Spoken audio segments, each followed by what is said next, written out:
Second classification is based on the type of cell. ये आप पहली बार सुन रहे हैं ये वाली classification.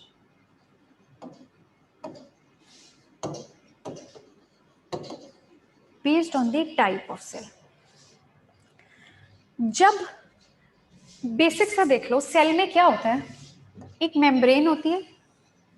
There is a membrane. अंदर की तरफ तुम सबको मालूम है न्यूक्लियस होता है, ऐसे ड्रॉ करते थे. और छोटी छोटी ऑर्गेनल्स होती हैं जी, छोटी छोटी ऑर्गेनल्स होती है जो सेल के अलग अलग काम करती हैं. ऐसा ही होता है. जब लाइफ फॉर्म धरती पे पहली बार ओरिजिनेट हुई, सबसे पहले ओरिजिनेट हुई, ध्यान से सुने, जब धरती पे लाइफ फॉर्म सबसे पहले ओरिजिनेट हुई, मतलब पहला ऑर्गेनिज्म आया, आर्की बैक्टीरिया बोलते हैं उसको, उसके पास सेल तो बन गया, पर उसके पास ये न्यूक्लियस नहीं था. The first life form did not have a nucleus, right. उन ऑर्गेनिजम्स को बोला गया प्रोकैरियोट्स. PROKARYOTES, prokaryotes. उन ऑर्गेनिज्म को क्या बोला गया? प्रोकैरियोट्स. कैसे बोला गया? न्यूक्लियस का दूसरा नाम होता है कैरियन. न्यूक्लियस को कैरियन भी बोला जाता है. What do we call nucleus? Karyon. Nucleus बोलो या कैरियन बोलो, एक ही बात है. Same term, nucleus and karyon. Pro मतलब पहले, कैरियन मतलब न्यूक्लियस से पहले. न्यूक्लियस, ट्रू न्यूक्लियस आने से पहले जो ऑर्गेनिज्म जिनके पास भी ट्रू न्यूक्लियस नहीं है उनको बोला जाता है प्रोकैरियोट्स. जिनके पास भी ट्रू न्यूक्लियस नहीं है उन ऑर्गेनिजम्स को प्रोकैरियोट्स बोला जाता है. Then are the eukaryotes. आपके बायोलॉजी में ये शब्द EWU बहुत बार आने वाला है. जिस भी शब्द के आगे, जैसे कैरियोट के आगे यू लगा है, उसका मतलब होता है, यू का मतलब है ट्रू.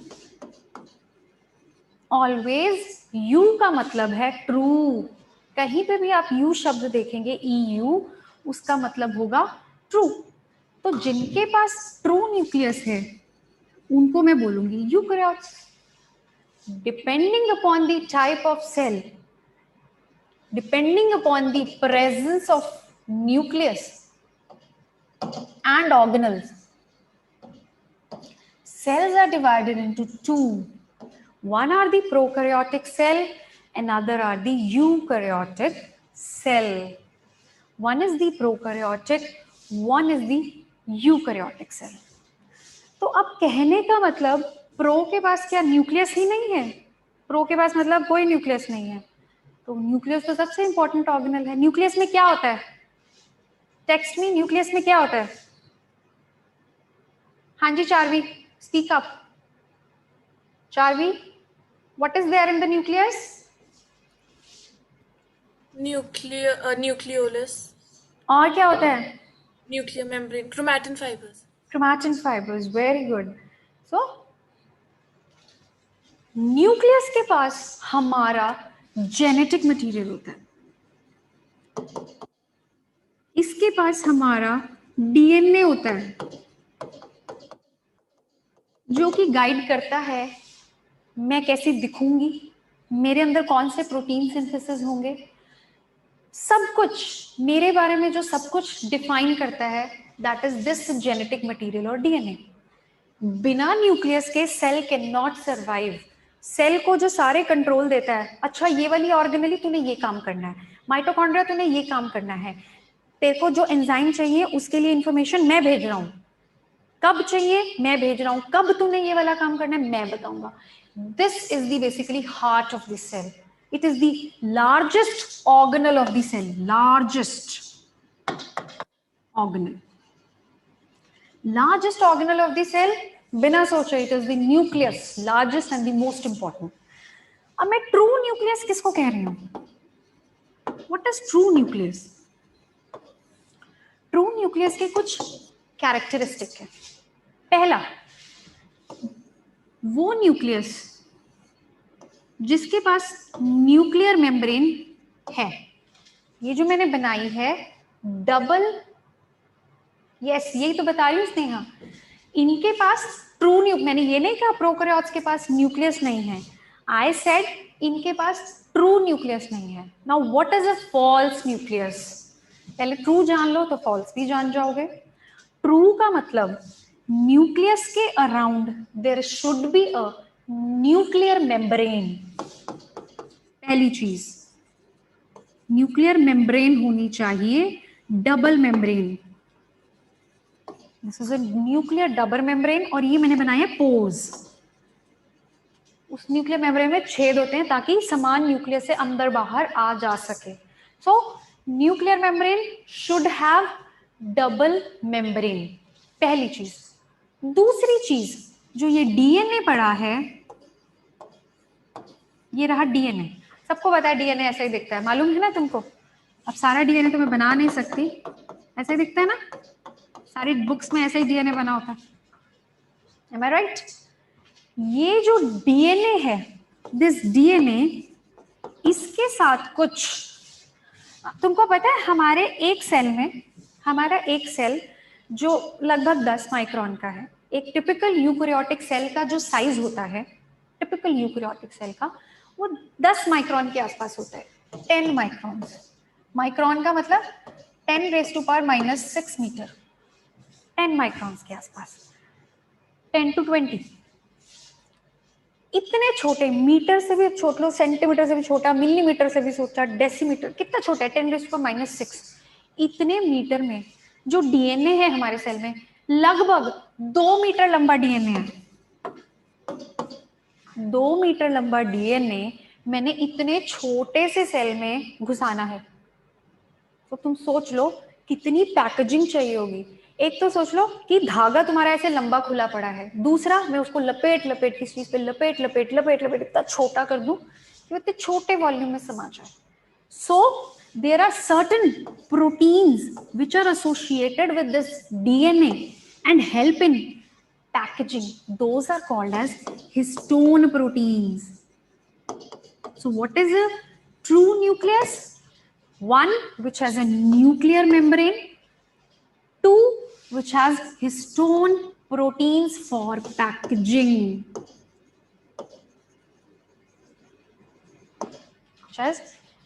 ट्रू न्यूक्लियस की डेफिनेशन, जिसके पास न्यूक्लियर मेम्ब्रेन है, बी जिसके पास हिस्टोन प्रोटीन्स हैं। सिंपली तुम बोल सकते हो भाई, eukaryotes will have both nuclear membrane and histone, prokaryotes no nuclear membrane, that is a false nucleus, no histone proteins. अगर मेरे को यूकैरियोट का स्ट्रक्चर बनाने को आएगा, I will draw it like this, like this. अगर तुम मुझे प्रोकैरियोट का सेल बनाने को कहोगे, आई will draw it like this.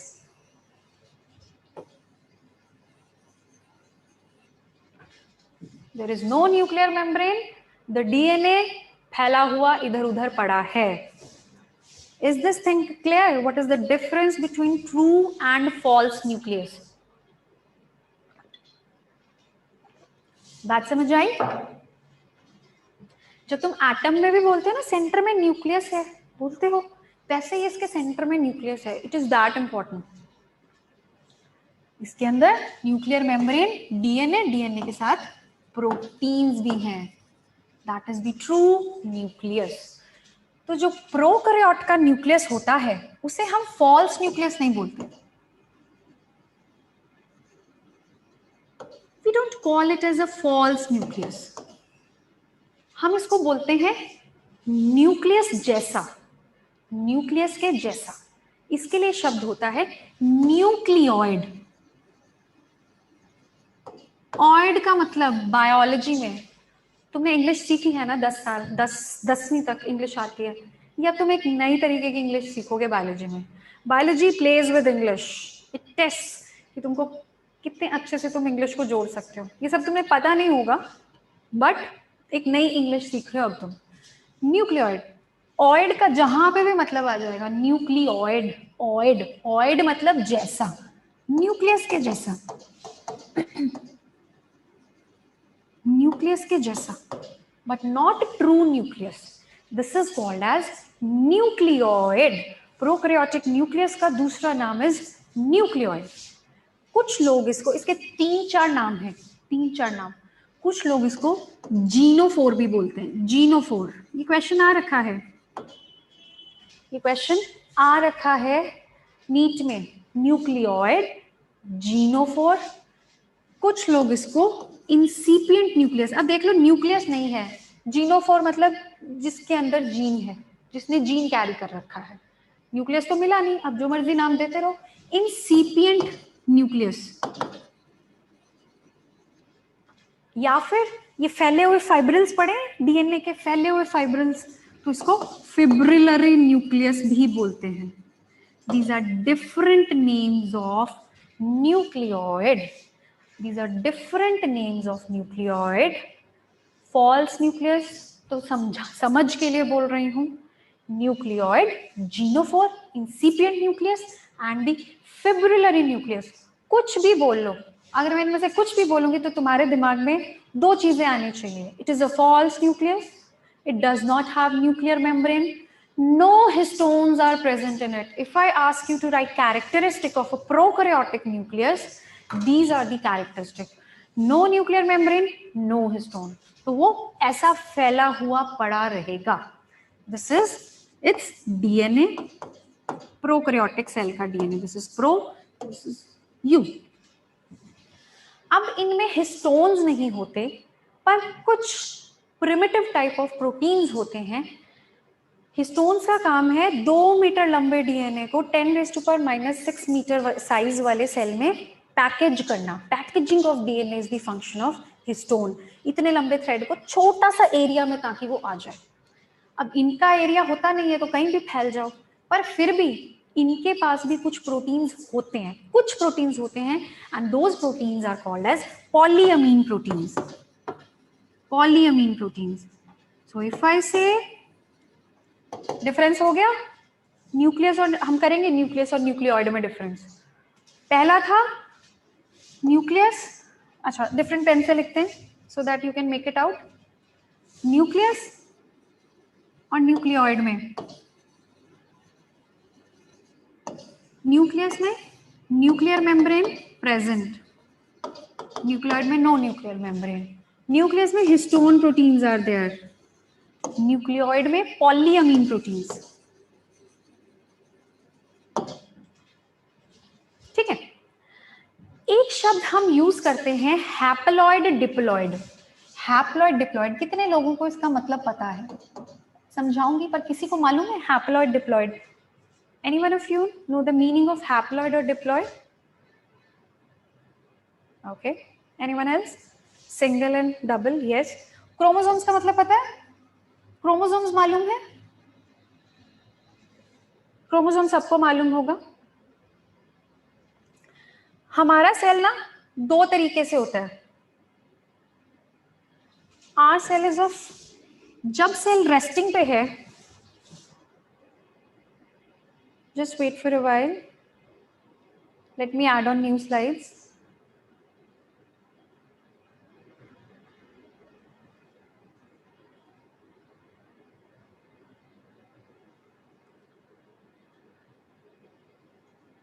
हमारा जो सेल होता है जब वो रेस्टिंग पे है, if this is a cell, उसकी दो फेजेस होती हैं सेल की,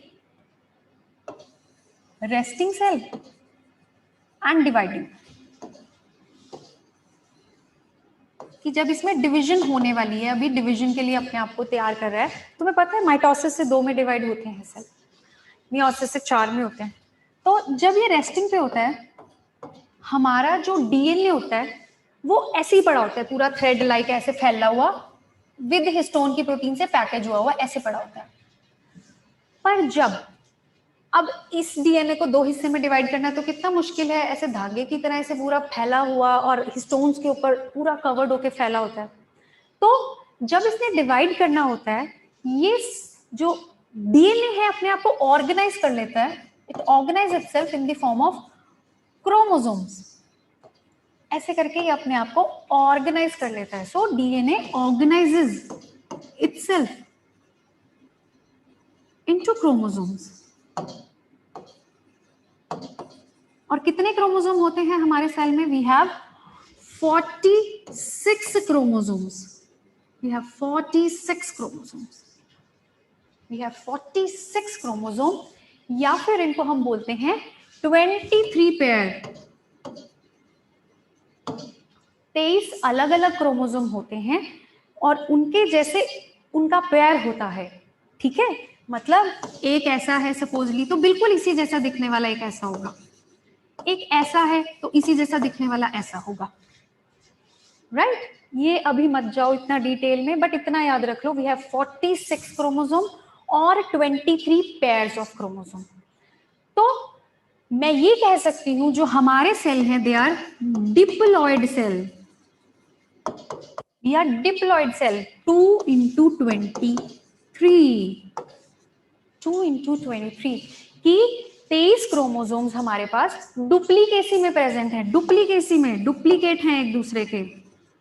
ये इसका है, ये इसका, ऐसे करके हमारे पास 23 पेयर्स पड़े हैं. राइट?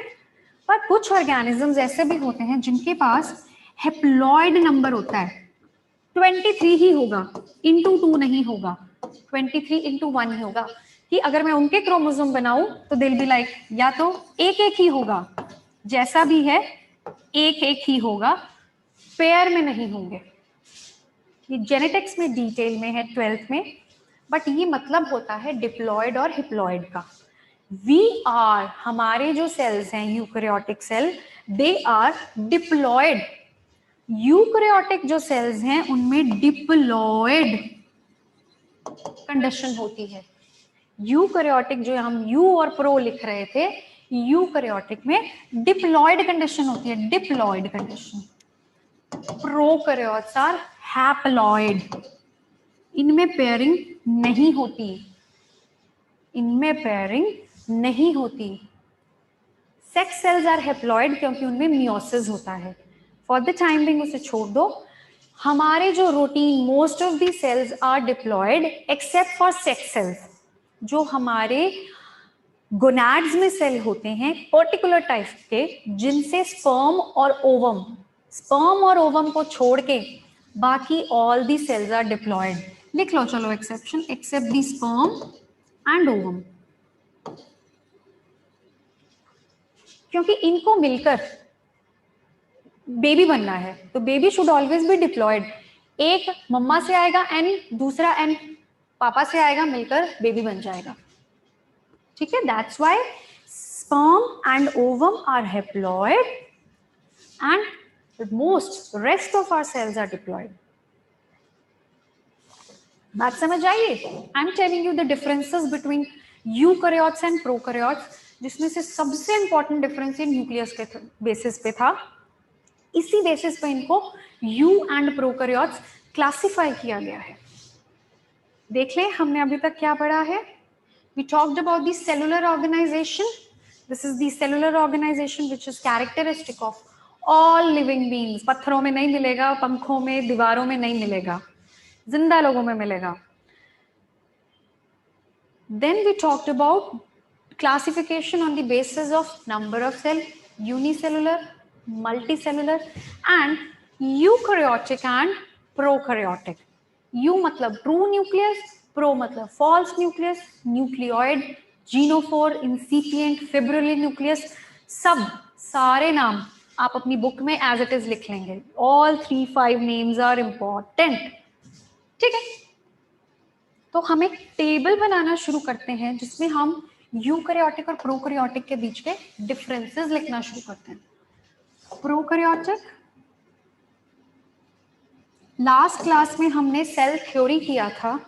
एवरीवन, लास्ट क्लास में हमने सेल थ्योरी किया था. जो लोग नहीं आए, सेल थ्योरी एक बार प्रोकैरियोट यूकैरियोट कर लो, उसके बाद मैं आपको कंसाइज कर दूंगी पूरी क्लास को. इतना डिफिकल्ट नहीं है वो. ठीक है, आप लोगों का जिनका मिस हो गया है मैं उसको कंसाइज कर दूंगी. So there are prokaryotic and eukaryotic cell, इस पे काफी क्वेश्चन आते हैं, which is characteristic of this, which is characteristic of this. CBSE में एक लंबा क्वेश्चन आ सकता है आपके स्कूल एग्जाम्स में। पहला डिफरेंस इज न्यूक्लियस। पहले तो नाम लिख देना, no true nucleus, no nuclear membrane, nuclear membrane present. पहला पॉइंट न्यूक्लियस में। दूसरा point, no histones, histones present, यहां पे पॉलियमीन्स लिख देना।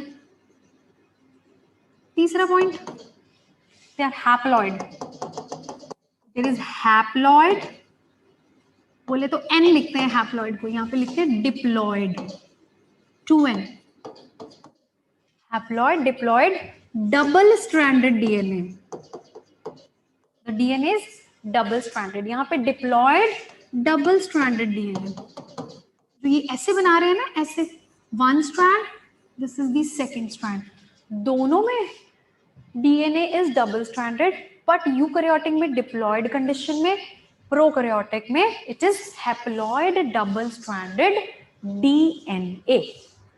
These are the two. Nucleus के बारे में बात करें तो ये डिफरेंस है between the prokaryotic and eukaryotic cell.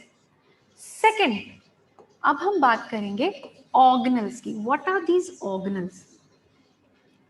What are these organelles? If again I draw a cell, nucleus के अलावा सेल में अलग अलग काम करने के लिए अलग अलग स्ट्रक्चर्स होते हैं। ऑर्गेनल्स आर सब सेलुलर स्ट्रक्चर्स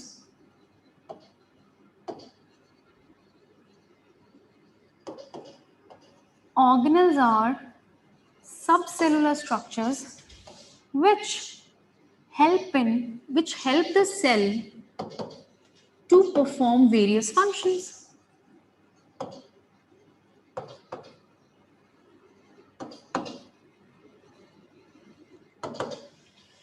सेल के डिफरेंट फंक्शंस क्या होते हैं? फॉर एग्जाम्पल, सेल को रेस्पिरेशन करनी है। रेस्पिरेशन तुमको मालूम है कि ग्लूकोज, बताया था ब्रीदिंग और रेस्पिरेशन में डिफरेंस। ब्रीदिंग का मतलब सिंपल सांस अंदर और बाहर लेकर जाना है, simple, this is breathing. But जो सेल के अंदर ग्लूकोज का यूज होकर ब्रेक डाउन होता है और हमें एनर्जी रिलीज होती है ताकि हम अपने डिफरेंट काम कर सकें, दैट इज रेस्पिरेशन।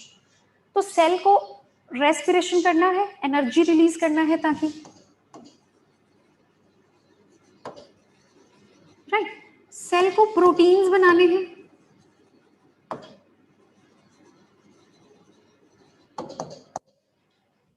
प्रोटीन्स बनाने, हर सेल अपने प्रोटीन्स बनाता है, हैज टू फॉर्म प्रोटीन्स। इसके अलावा सेल को लिपिड्स बनाने हैं, यस ऑब्वियसली सेल को लिपिड्स भी चाहिए। We are made up of carbohydrates, proteins and lipids, majorly these are macromolecules. हमारे सेल इन्हीं तीन चीजों के बने हैं। एंड सो ऑन, बहुत सारे फंक्शन होते हैं सेल के, ये कुछ जो तुम समझ सकते हो। तो ऑर्गेनेल्स वो डिफरेंट स्ट्रक्चर्स होते हैं। फॉर एग्जाम्पल, सेल को रेस्पिरेशन के लिए माइटोकॉन्ड्रिया की जरूरत होती है। सबको मालूम है माइटोकॉन्ड्रिया के बारे में। सेल को रेस्पिरेशन के लिए माइटोकॉन्ड्रिया की जरूरत होती है। प्रोटीन सिंथेसिस राइबोसोम करते हैं। एक ऑर्गेनेल होती है सेल के अंदर, सब सेलुलर, सेल से छोटा स्ट्रक्चर, सेल के अंदर स्ट्रक्चर, जो सेल को अलग अलग काम करने में हेल्प करता है। ठीक है, तो अगर मैं यूकैरियोटिक सेल बनाऊं तो उसके अंदर मैं ये बहुत डिफरेंट ऑर्गेनल्स बनाऊंगी सेल के अंदर, अलग अलग तरह की ऑर्गेनल्स। फॉर एग्जाम्पल, मैंने माइटोकॉन्ड्रिया बना दिया। तुम सब ने 9th में पढ़ा है, थोड़ा सा रिवाइव करने का कोशिश करो, you'll be able to remember. This is not anything new I'm teaching, as it is things are given in your class 9th book. Mitochondria को क्या बोलते हैं? कोई बता सकते हैं माइटोकॉन्ड्रिया का दूसरा नाम? बड़े प्यारा सा नाम लिख रखा है तुम्हारी बुक में,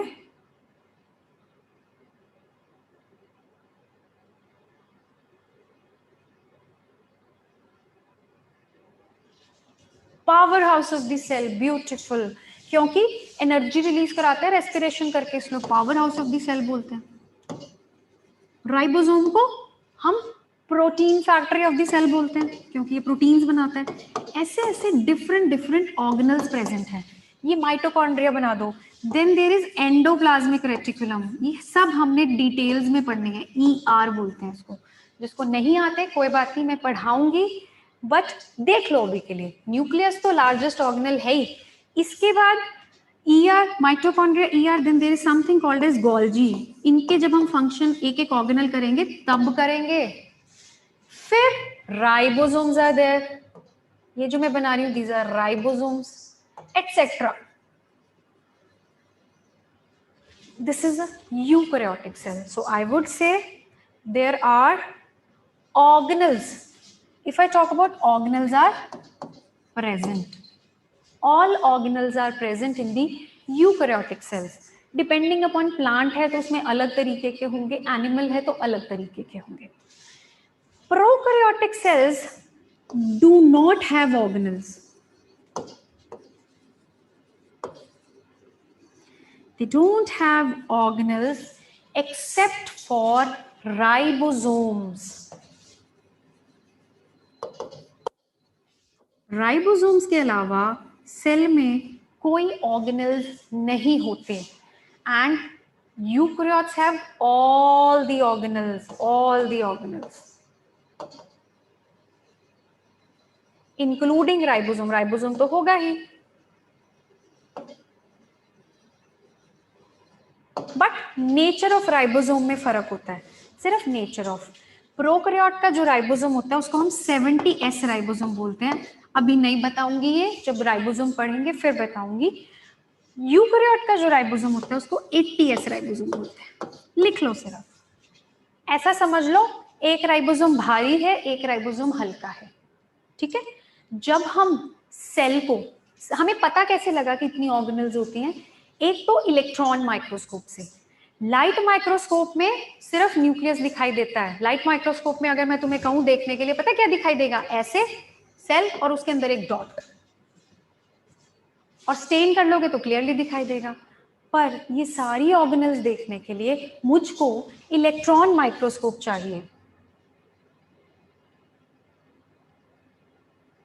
ठीक है। इलेक्ट्रॉन माइक्रोस्कोप चाहिए हमें ऑर्गेनल्स देखने के लिए। अभी बताती हूँ section, I will give your answer. Organelles देखने के लिए तो करते क्या है, एक एक ऑर्गेनल को स्टडी करने के लिए कैसे किया? सेल लिया, उसको क्रश कर दिया। हम नहीं कर सकते फिजिकली, हमको दिखाई नहीं देगा सेल अपनी आंख से, उसको इतनी पावर चाहिए। तो with the help of certain technique cell is crush. उसके बाद टेस्ट ट्यूब में लेके उसको जोर जोर से घुमाते हैं, जोर जोर से। तो डिपेंडिंग अपॉन किस ऑर्गेनल का क्या सेडिमेंटेशन है, कि वो कितनी रेट पे सेडिमेंट हो जाएगा, ऑर्गेनल्स को सेपरेट कर देते हैं। This is a branch which is called as cytology.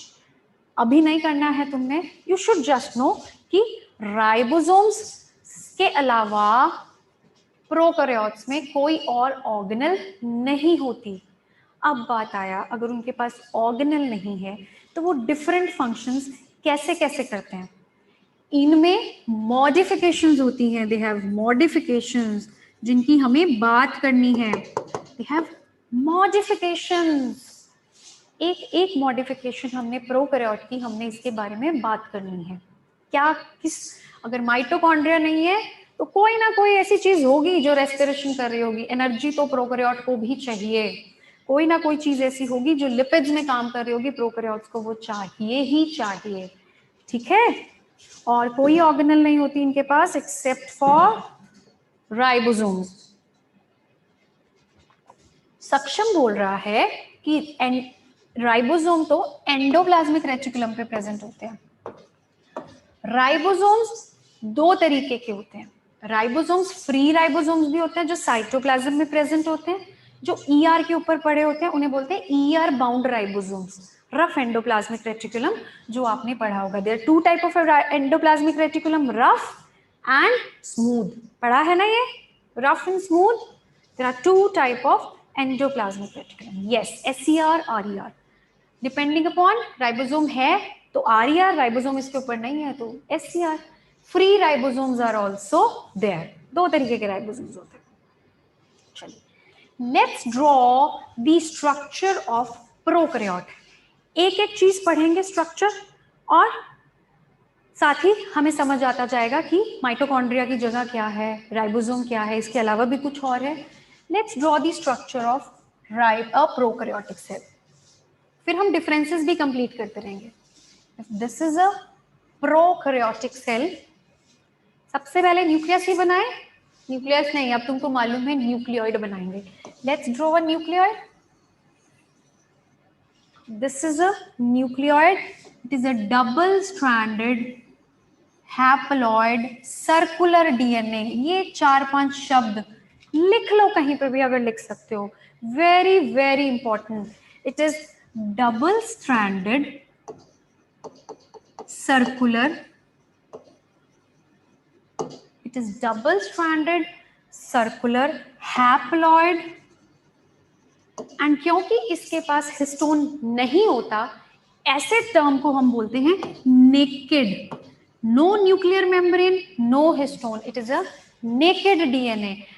शब्द ऐसे ही आएंगे, double stranded, circular, haploid, naked DNA. These are the characteristic of nucleoid of a prokaryotic cell. The characteristic of a prokaryotic cell are double-stranded, circular, haploid, naked DNA. पहली बात। दूसरी चीज, हम eukaryotics में डीएनए इज, हमारा जो DNA है वो न्यूक्लियस में पड़ा है। It is in the nucleus. इनके पास, प्रोकैरियोट्स के पास, इस न्यूक्लियोइड के अलावा भी छोटा सा डीएनए होता है जो कि कहीं बाहर पड़ा होता है, ऐसे गोल circular DNA. Apart from the nucleus there is one DNA. ये वाला डीएनए तो काम करेगा, इसको प्रोटीन्स बनाना है, एंजाइम, जो मेजर इंफॉर्मेशन आनी है वो इसी डीएनए से आनी है सब। जो कुछ प्रोकैरियोट्स के पास there is extra nuclear material, इसको बोला जाता है एक्स्ट्रा न्यूक्लियर मटेरियल। इसको हम बोलते हैं plasmid. It is the extra nuclear material of, extra nuclear DNA of a prokaryote. Plasmid.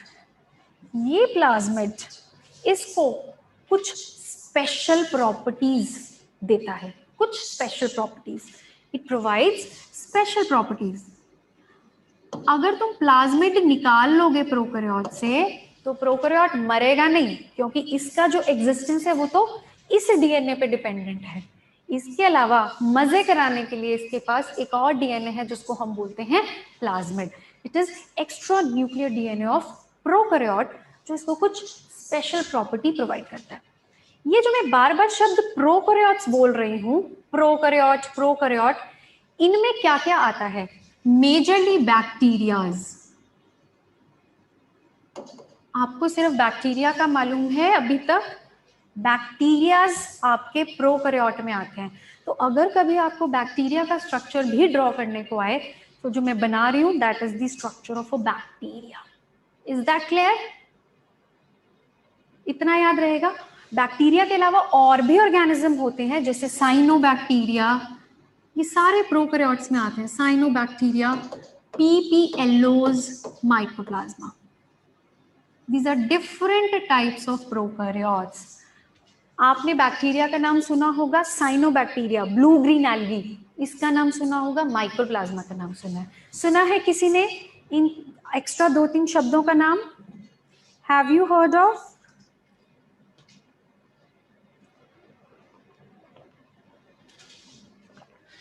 हाँ जी, एनीवन एल्स? कोई बात नहीं, ये तो हमने पढ़ना ही है अब 11th में सारे। तो प्रोकैरियोट्स जब मैं बात कर रही हूँ तो बैक्टीरिया तुमको मालूम है जब कहीं इन्फेक्शन हो जाता है, पस का दाना बन जाता है, क्या है वो? पस बन रही है, वो बैक्टीरिया है। उस पस के अंदर हमारे WBC है, उसके अंदर बैक्टीरिया है, वो बैक्टीरिया के साथ लड़ाई कर रहे हैं, तभी पस बनती है, क्योंकि हमारी बॉडी बैक्टीरिया के साथ डिशुम डिशुम कर रही है। प्लाज्मिड, ये प्लाज्मिड इस बैक्टीरिया को ना एक्स्ट्रा प्रॉपर्टीज, स्पेशल प्रॉपर्टीज देते हैं, जैसे कि What does plasmid offer the prokaryote? Special properties like antibiotic resistance. Infection हुआ, एंटीबायोटिक खाया, फीवर डाउन ही नहीं आ रहा है, क्यों? क्योंकि वो बैक्टीरिया एंटीबायोटिक के रेजिस्टेंट हो गया है। क्यों? क्योंकि उसके पास एक particular type of plasmid present है। ठीक है जी, एंटीबायोटिक रेजिस्टेंस प्रोवाइड करता है, इसको फर्टिलिटी में हेल्प करता है, it helps in its fertility. जब बैक्टीरिया पढ़ेंगे तब बात करेंगे कैसे प्लाज्मिड फर्टिलिटी में हेल्प करता है। बट ये कुछ फंक्शन होते हैं, या फिर इसकी इन्फेक्टिव पावर को बढ़ा देता है। देखो ये सारे एक्स्ट्रा फंक्शन है। अगर बैक्टीरिया फर्टाइल नहीं होगा तो मर नहीं जाएगा, एंटीबायोटिक रेजिस्टेंस नहीं होगा तो मर नहीं जाएगा, बट ये इसको एक्स्ट्रा एडिशनल प्रॉपर्टीज बढ़ा रहे हैं, इसकी इन्फेक्टिविटी को बढ़ा देते हैं, increase the infectivity of bacteria. ऐसे कुछ जीन्स होते हैं प्लाज्मिड में, जो जिस बैक्टीरिया के पास ये प्लाज्मिड होते हैं तो वो उसकी ये गंदी गंदी प्रॉपर्टीज बढ़ा देते हैं। हम एंटीबायोटिक लेंगे वो काम नहीं करेगा, वो फर्टाइल और ज्यादा फर्टाइल हो जाएगा, उसकी इन्फेक्शन पावर कई गुना ज्यादा बढ़ जाएगी। So this is the plasmid. So there are two type of genetic material in bacteria. One is the central nucleoid, another is the plasmid extranuclear genetic material. यहाँ तक क्लियर है सबको? Is this thing clear to everyone? Yes? All of you? I'm unmuting you. बताएं, किसी को कोई doubt, कोई कुछ पूछना चाहता है यहाँ से? कोई कुछ भी पूछना चाहता है? किसी का कोई डाउट? मैम हाँ जी बेटा बोलो। Ma'am I have one doubt ma'am, जो आपने बताया था जो प्रोकैरियोटिक सेल्स में जो डीएनए को बाइंड करते हैं मैम, वो प्रोटीन्स का नाम क्या है? बच्चे पॉलीअमीन प्रोटीन, POLYAMINES, पॉलीअमीन्स। मैं स्लाइड्स भेजूंगी तुमको, ठीक है? I make a group today, I send you the slides, वहां से आप देख लीजिएगा। किसी और को कोई डाउट? राइट, चलिए। So I'm closing the mics.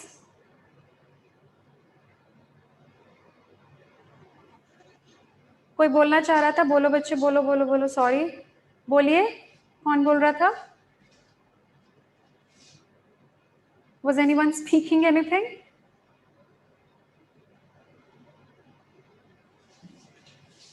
Okay, no issues. तो ये तो एक स्ट्रक्चर, बाकी ऑर्गेनल जब तुमको मालूम है राइबोसोम प्रेजेंट है, बना दूं ribosome? Let me make what is called as ribosome. ठीक है, इकट्ठे बना रही हूँ, तुम जैसे मर्जी बना लो, समझ के लिए ये डायग्राम, ये सिर्फ तुम्हारी समझ को दर्शाएगा। दिस आर दी राइबोसोम्स, और नेचर लिख दो यहाँ पे इनका, राइबोसोम्स 70s राइबोसोम्स। यूकैरियोटिक वाले सोच लो भारी होते हैं, ये हल्के होते हैं। ठीक है, ये एस होता है ना, सेडिमेंटेशन रेट बोलते हैं, कि जब जोर जोर से घुमाओगे तो जब स्पीड 70 हो जाएगी तब ये सेटल हो जाएंगे, 70s। प्रोकैरियोट्स के, यूकैरियोट्स के जब तुम जोर से घुमाओगे और स्पीड 80 होगी तब वो सेडिमेंट करेंगे। सेडिमेंटेशन का प्रोसेस पढ़ा है ना, पानी है तो नीचे चीजें सेटल होती जाएंगी, सेटल। तो जब मैं सेल को तोड़ के ऐसे जोर जोर से घुमाऊंगी तो 70 की स्पीड पे राइबोसोम सेटल हो जाएंगे प्रोकैरियोट वाले, और 80 की स्पीड पे राइबोसोम सेटल हो जाएंगे यूकैरियोट वाले। सेडिमेंटेशन रेट, इसका मतलब सेडिमेंटेशन रेट। अच्छा जी, अब और कोई ऑर्गेनल तो है नहीं है, एनर्जी कहां से प्रोड्यूस होगी? We require energy for any cell to survive. हमारे पास माइटोकॉन्ड्रिया है, इनके पास क्या होता है? इनके पास जो इनकी प्लाज्मा मेम्ब्रेन है ना, ये प्लाज्मा मेम्ब्रेन जो जा रही है ऊपर, ग्रीन ही बनाते हैं ताकि तुमको बाद में आसानी रहे। ये प्लाज्मा मेम्ब्रेन मॉडिफाई ऐसे करके अंदर को ऐसे आ जाती है, थोड़ी सी ऐसे, इनवेजिनेशन ऑफ प्लाज्मा मेम्ब्रेन, इसको बोलते हैं इनवेजिनेशन ऑफ प्लाज्मा मेम्ब्रेन, मतलब वो अंदर को आ गई है। माइटोकॉन्ड्रिया हमें एनर्जी कैसे देता है? This is the mitochondria, it is double membrane, इस माइटोकॉन्ड्रिया के ऊपर we have enzymes which break glucose into carbon dioxide and water and release energy which is stored in the form of ATP. ऐसा होता है, enzymes होते हैं. अब इनके पास हमारे जो एंजाइम है वो माइटोकॉन्ड्रिया के मेम्ब्रेन में है, ऐसे गोले गोले बना रही हूं मैं. These are the enzymes located in the inner membrane of mitochondria. अब इसके जो एंजाइम होते हैं ना प्रोकैरियोट के, they are located on the plasma membrane. अब दो तरीके से हो सकते थे प्लाज्मा मेम्ब्रेन पे, या तो ऐसे ही होते 1 2 3 4 5 6 7 8, या तो ऐसे ही होते सिंपल प्लाज्मा मेम्ब्रेन पे एंजाइम पड़े हैं. अब देखो इतनी जगह में 1 2 3 4 5 6 7 8 एंजाइम आ पाए हैं. पर अगर मेम्ब्रेन अपने आप को ऐसे इनफोल्ड कर ले तो इतनी छोटी सी जगह पर मैं 100 एंजाइम्स डाल सकती हूँ. ऐसे ऐसे करके 100 ही पे एंजाइम डाल दो. Are you getting it? What I'm trying to say? What is the purpose of folding of plasma membrane? बात समझ आया ये? So the infolding of plasma membrane, invagination of plasma membrane, this structure, this is called as mesosome. Mesosome, ये जो पूरा ये structure है ये वाला, which is simply the infolding of plasma membrane. PM लिख रही हूँ, प्लाज्मा मेम्ब्रेन या cell membrane, that is called as mesosome. and इस मीजोजोम के ऊपर रेस्पिरेटरी एंजाइम्स होते हैं. what are there? There are respiratory enzymes. So it is similar to ये साइन होता है सिमिलर का. ऐसे जब भी सिमिलर लिखोगे, कुछ साइंस बना लोगे ना तो नोट डाउन करना आसान हो जाएगा. सिमिलर लिखने की जगह सिमिलर टू माइटोकॉन्ड्रिया, माइटोकॉन्ड्रिया की जगह प्रोकैरियोट्स में मीजोजोम प्रेजेंट होता है. M for mitochondria, M for mesosome, which contains the respiratory enzymes which help in production of ATP. हो गई बात clear? What are these respiratory enzymes? जैसे हमारे माइटोकॉन्ड्रिया में होते हैं, इनके मीजोजोम में होते हैं, ऐसे लगे होते हैं. Correct. What are mesosomes? Simply plasma membrane अंदर की तरफ इनफोल्ड है. क्यों इनफोल्ड है? To increase the surface area. Surface area बढ़ गया for the respiratory enzyme to increase the. Body में कहीं पे भी अगर कोई चीज की एक्स्ट्रा इनफोल्डिंग हो रही है, that is always to increase the surface area. अगर तुमने पढ़ा हो 10th में, इंटेस्टाइन्स में विलाई होते हैं, पढ़ा है? Yes. Are there villi in intestine? क्या होते हैं विलाई? प्लाज्मा मेम्ब्रेन, ये रहा सेल, प्लाज्मा मेम्ब्रेन की ऐसे इनफोल्डिंग ऐसे ऐसे ऐसे करके, these are villi to increase the surface area for absorption. यहाँ पे भी it is to increase the surface area for respiratory enzymes, और स्ट्रक्चर को हम बोल देते हैं मीजोजोम. न्यूक्लियस के बारे में लिख लिया, प्लाज्मिड के बारे में लिख लिया. Now let's talk about mesosome. लिखिए सारे. Mesosome, infolding of plasma membrane, contains respiratory enzymes. Respiratory enzymes similar to mitochondria of eukaryotes. ये जो मीजोजोम की फोल्डिंग है ये इस तरीके से है, ऐसे भी हो सकती है, ऐसे ऐसे भी हो सकती है. ठीक है. ये जो इनफोल्डिंग है ये ऐसे भी हो सकती है, अंदर की तरफ थोड़े से वेसिकल से बना दिए, ऐसे ऐसे भी हो सकती है. आई एम सॉरी, इसके ऊपर रेस्पिरेटरी एंजाइम्स लगा दो, ऐसे ऐसे रेस्पिरेटरी एंजाइम्स लगा दिए इसके ऊपर सारे. मैं तो दूर दूर लगा रही हूँ, अगर मैं लगाने लगी तो मेरी क्लास एंजाइम्स लगाने में निकल जाएगी. ऐसे लगा लो, ठीक है, ऐसे ऐसे लगा लो. So this infolding can be in the form of vesicles, or it can be in the form of lamellae, lamellae मतलब ऐसे फ्लैटेंड स्ट्रक्चर एक दूसरे के ऊपर पड़े, this is lamellae, can be in the form of lamellae और it can be in the form of vesicles, किसी भी तरीके से इनफोल्डिंग हो सकती है, contains the respiratory enzyme and it functions like the mitochondria of eukaryote. दूसरी चीज, एक तो ये माइटोकॉन्ड्रिया की तरह काम करता है, दूसरी चीज it also helps in division of cell, division of prokaryotic cell. जब प्रोकैरियोट्स पढ़ेंगे, बता देती हूँ, प्रोकैरियोटिक सेल, प्रोकैरियोटिक सेल होता क्या है, ये रहा प्रोकैरियोटिक सेल, ये पढ़ा है तुम्हारा न्यूक्लियोइड, सपोजली ये न्यूक्लियोइड पढ़ा है, तो जहां पे मीजोजोम होता है ना ऐसे, ये मीजोजोम की प्लाज्मा मेम्ब्रेन ऐसे करके आगे आगे और बढ़ के यहाँ पे ऐसे सेल डिवीजन कॉज कर देती है, होती तो प्लाज्मा मेम्ब्रेन ही है ना, it is only the plasma membrane जो अंदर की तरफ आ रखी है।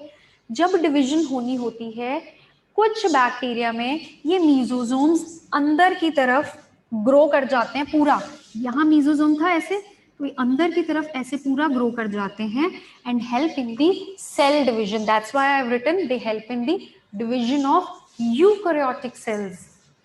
मीजोजोम्स का और भी फंक्शन है, देखो इनके पास क्या है, बेचारों के पास कुछ है तो नहीं है, दे डोंट हैव एनीथिंग, सिर्फ राइबोसोम और nucleoid, that is what they are having inside the cytoplasm. तो मीजोजोम के ऊपर बहुत सारा भार है, मीजोजोम ने सेल डिवीजन भी करानी है, मीजोजोम ने एनर्जी भी प्रोड्यूस करानी है। तीसरा, प्रोकैरियोट्स के बाहर there is a cell wall, जिसकी हम कल बात करेंगे, there is a cell wall outside prokaryote. So these mesosome also help in synthesis of cell wall. They have, these mesosome also have secretory functions. कुछ चीजें secrete करनी हो, secretory functions. ये न्यूक्लियोइड इतने तो देखना है भाई, ये सारा जेनेटिक मटेरियल न्यूक्लियोइड के पास है। प्लाज्मिड वो उसके मजे वाला है कि एंटीबायोटिक आ गई तो मैं मर ना जाऊं, मैं ज्यादा फर्टाइल हो जाऊं, ज्यादा इन्फेक्टिव हो जाऊं, ये तो रहा प्लाज्मिड। पर मैक्सिमम काम का भार इज ऑन दी मीजोजोम। सबसे इंपॉर्टेंट रेस्पिरेशन, सबसे इंपॉर्टेंट इनफोल्डिंग है प्लाज्मा मेम्ब्रेन अंदर को, ताकि सरफेस एरिया बढ़ सके। दूसरा, यही इनफोल्डिंग को सेल यूज कर लेता है फॉर सेल डिवीजन। तीसरा, सेल वॉल की सिंथेसिस में हेल्प करता है। चौथा, कुछ सिक्रेटरी फंक्शंस होते हैं। This mesosome is star mark और hashtag if I tell you. बहुत क्वेश्चन आते हैं कि जो काम हमारे में माइटोकॉन्ड्रिया करता है, प्रोकैरियोट में कौन करता है, which is an organelle which is analogous to our mitochondria. Mesosome के क्या क्या फंक्शंस होते हैं। Mesosome is very very very important अगर हम प्रोकैरियोटिक सेल की बात करें, राइट?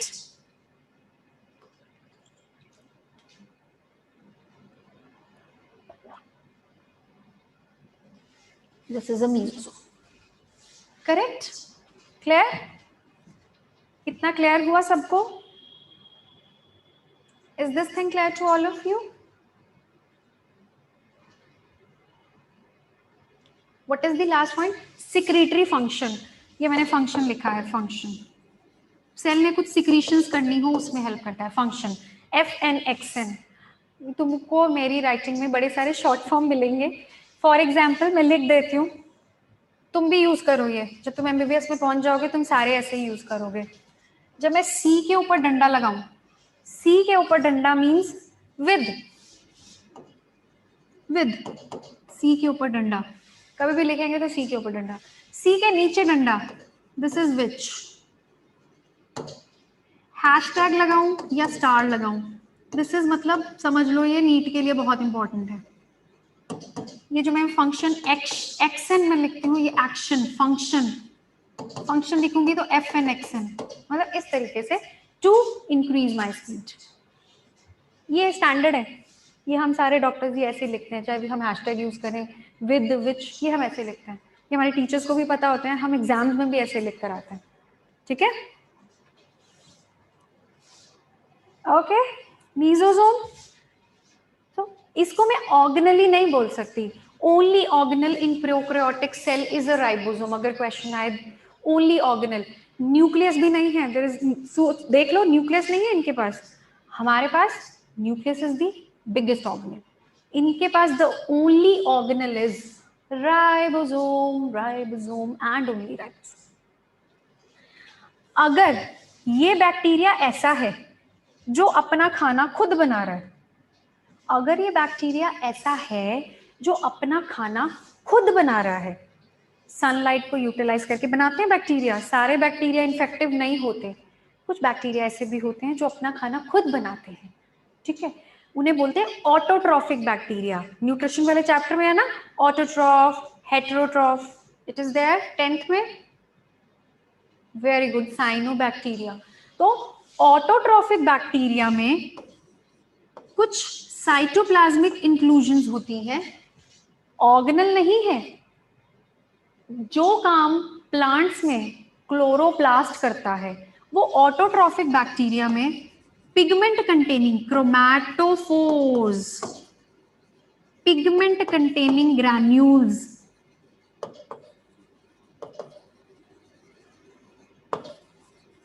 फोटोसिंथेसिस के लिए chlorophyll is the pigment, all of you know, photosynthesis के लिए chlorophyll is the pigment, bacteria में उसी को हम बोलते हैं क्रोमैटोफोर्स।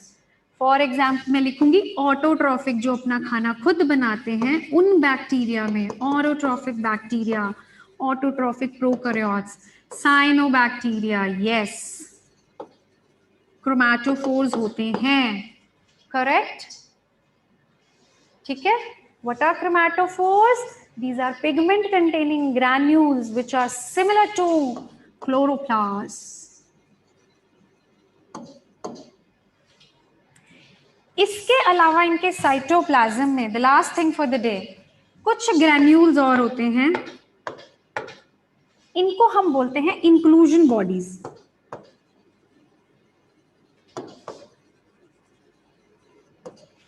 इंक्लूजन बॉडीज, जब आप प्रोकैरियोट्स पढ़ेंगे तो ये जो ऑटोट्रॉफिक वाले प्रोकैरियोट होते हैं ये अपना खाना दो तरीके से बना सकते हैं, या तो सनलाइट की एनर्जी जैसे कि प्लांट्स यूज करते हैं उस तरीके से, या फिर केमिकल्स को रिड्यूस करके। ध्यान से सुनो, जो बैक्टीरिया अपना खाना बनाते हैं, प्लांट्स भी अपना खाना बनाते हैं, उनके पास एक पिगमेंट होता है क्लोरोफिल, जो कि सनलाइट को कैप्चर करता है, उसकी एनर्जी को कन्वर्ट करके खाना बनाता है, ग्लूकोज बनाता है। उसी तरीके से कुछ बैक्टीरिया होते हैं जो सनलाइट से अगर एनर्जी लेंगे, उनके पास ये क्रोमैटोफोर्स होंगे, पिगमेंट होंगे। जो केमिकल से एनर्जी लेंगे, केमिकल्स को रिड्यूस करके, H2S को यूज कर सकते हैं, वो हाइड्रोजन सल्फाइड को यूज कर सकते हैं, फॉस्फेट्स को रिड्यूस कर सकते हैं, उनको हम इंक्लूजन बॉडी बोलते हैं, ठीक है। That can be in the form of sulphur granules, phosphate granules, volutin granules, ये सब उसको खाना वाना बनाने में हेल्प करते हैं। Is this thing clear? ठीक है जी। This is the structure of a prokaryotic cell, जो भी कंप्लीट नहीं है। बाहर जो ये येलो या ग्रीन व्हाटएवर यू से आपको दिख रही है, this is the plasma membrane, cell membrane. उसके अंदर there is a nucleoid, plasmid, then ribosomes, mesosome, mitochondria की जगह अगर ऑटोट्रॉफिक है, अपना खाना खुद बना रहा है, क्रोमैटोफोर्स, या फिर इंक्लूजन बॉडी और sulphur granules, phosphate granules, polyvolutin granules, कुछ मर्जी कह लीजिए। इट इज अगेन, ये एनर्जी स्टोरेज में यूज करते हैं पॉलीवॉल्यूटिन ग्रेन्यूल्स को। अभी के लिए रहने दो, प्रोकैरियोट में तुम दोबारा जब बैक्टीरिया करोगे, दोबारा ये सारी चीजें करोगे, तो एक एक चीज मैं एग्जैक्टली बताऊंगी कि सल्फर ग्रेन्यूल को वो कैसे यूज करता है, ठीक है। अभी के लिए नाम रहने दो, इतना डिटेल में सेल वाले चैप्टर में मत करो, correct. This is plasma membrane. इस प्लाज्मा मेम्ब्रेन के बाहर there is a cell wall. Prokaryotes have a cell wall, ये ब्लू कलर की जो मैं बना रही हूं, अगली बार पढ़ेंगे इसके बारे में। This is a cell wall, this is a cell wall, और इस सेल वॉल के ऊपर कईयों में there is a small thin capsule, slimy layer, पतली सी, the capsule. So there are 3 layers outside. White वाली is the capsule. 3 लेयर होगी, कैप्सूल कुछ बैक्टीरिया में, then cell wall, plasma membrane. So if I talk about every prokaryotic cell, ये 2 layers तो पक्की होंगी, सेल वॉल और प्लाज्मा मेम्ब्रेन की. कईयों में एक्स्ट्रा ये कैप्सूल भी प्रेजेंट होता है, इसके बारे में हम नेक्स्ट क्लास में बात करेंगे. बट अभी के लिए जितना आपने पढ़ा है, दिस इज दिस थिंग.